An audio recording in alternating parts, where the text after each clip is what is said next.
Olá, meus amores, tudo bem com vocês? Bom, vamos estudar um pouquinho mais de geografia?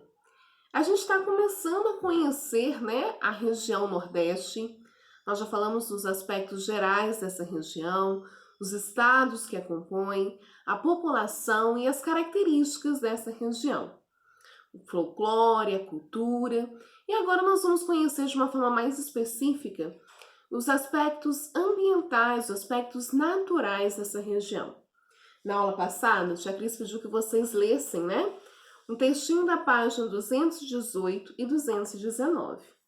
Quem fez essa leitura conseguiu perceber a importância que o Rio São Francisco tem para essa região. Não só esse rio, mas também o Rio Parnaíba, eles têm uma função muito especial para essa região. Mas vamos falar em especial do Rio São Francisco?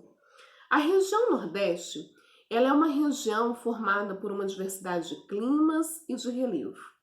O relevo, muitas vezes, que é o relevo predominante de algumas áreas dessa região, tem a ver com o tipo de clima que ali predomina.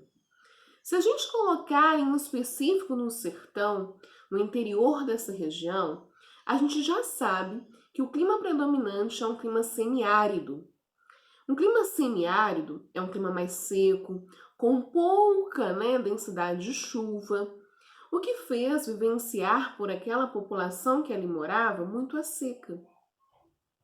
E aí entra a importância do Rio São Francisco.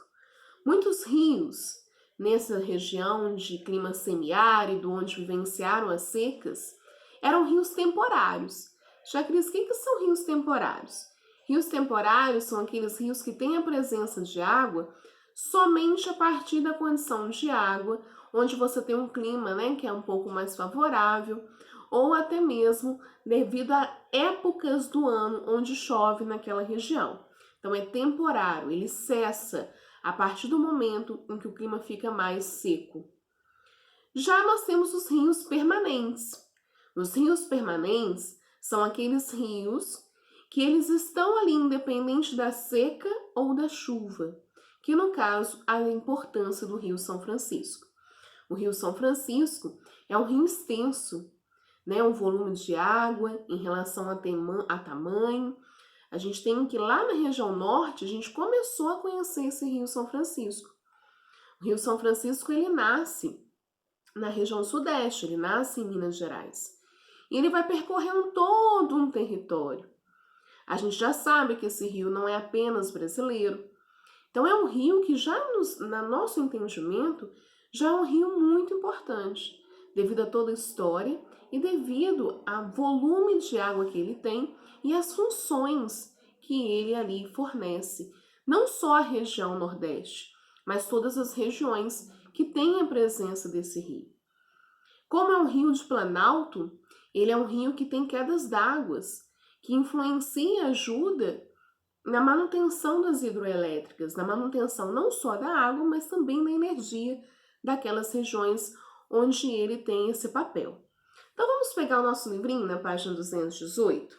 Vamos começar a ver esse texto, já que já explicou por alto aqui, mas vamos ver os detalhes desse texto. A região Nordeste apresenta tipos muito diferentes de clima e de vegetação, além de diversos relevos e solos. Bom, como no seu primeiro parágrafo está falando que é uma região que apresenta climas diferenciados e vegetação diferenciada, consequentemente, vai apresentar também um relevo e um solo, visto que o solo e o relevo de uma região ele é muito influenciado pelo tipo de clima que ali é predominante. Entre os rios que percorrem a região Nordeste, podemos citar São Francisco, Parnaíba, Mearim, Pindaré, Itapercuru e Gurupi. O Rio São Francisco é a maior fonte de água perene da região Nordeste. Ele é o único rio que atravessa o sertão sem secar. Por isso, é chamado de permanente. Os rios do sertão, em sua maioria, são chamados de temporários, pois ficam sem água nos tempos mais secos. É essa a diferença que a Tia Cris acabou de explicar. dos rios permanentes, que permanecem com água, independente ali do clima, ele sempre vai ter água, pode diminuir um pouco o volume dela, mas sempre vai ter água, e os rios temporários, que terão água somente quando você está num clima mais úmido, com a presença de chuvas, na época de chuvas. Então, quando o clima fica mais seco, essa água naquele rio não existe. O Velho Chico, como é chamado o Rio São Francisco, nasce no estado de Minas Gerais, na região sudeste, e desemboca no Oceano Atlântico, entre os estados de Alagoas e Sergipe. Em alguns trechos, a navegação fluvial é intensa. O Rio Parnaíba também é muito importante para a região Nordeste.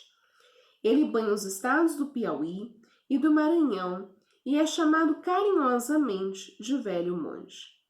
Navegável em toda a sua extensão, ele abriga a usina hidrelétrica de Boa Esperança, no estado do Piauí. Ao longo do rio também se desenvolve atividades pesqueiras.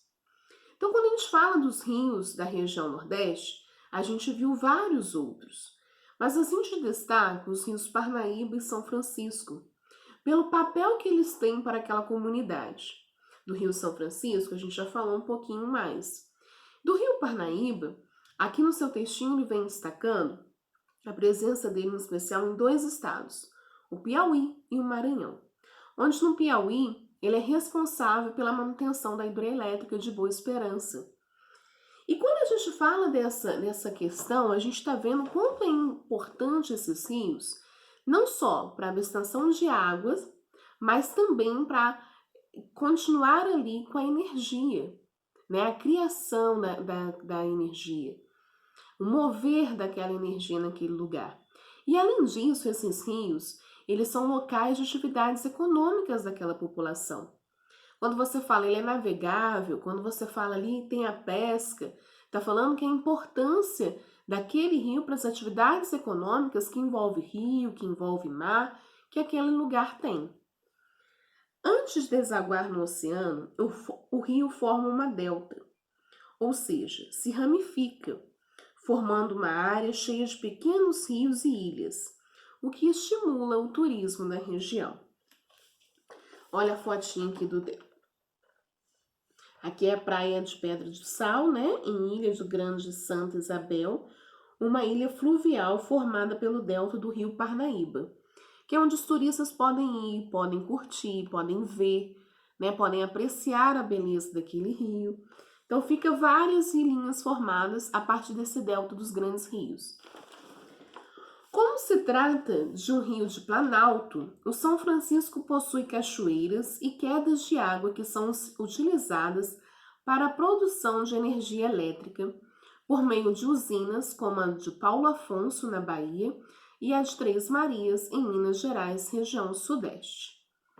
Agora vamos falar um pouquinho caatinga. O que é caatinga? Quando a gente estuda sobre vegetação, a gente conhece a caatinga. A vegetação de um lugar, ela tem muito a ver com o tipo de clima, que consequentemente tem a ver, né, influencia no tipo de solo, e isso vai influenciar no tipo de vegetação. Se a gente lembra, a região Nordeste é uma região que no seu sertão, principalmente, não quer dizer que em outros lugares não tem, em seu sertão vivencia a seca. E aí você tem uma vegetação que ali ela é predominante como a caatinga. Por quê? Porque as plantas daquela vegetação, ela é suscetível a estar vivenciando em momento de seca.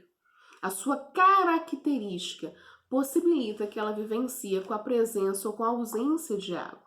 Em especial com a ausência, pela característica que essa planta tem naquele lugar. Então, olha bem, essa é a vegetação típica do sertão nordestino. É formada por arbustos que se entrelaçam com vários tipos de cacto e outras plantas, como espinhos. As folhas espinhosas são uma defesa das plantas contra a seca.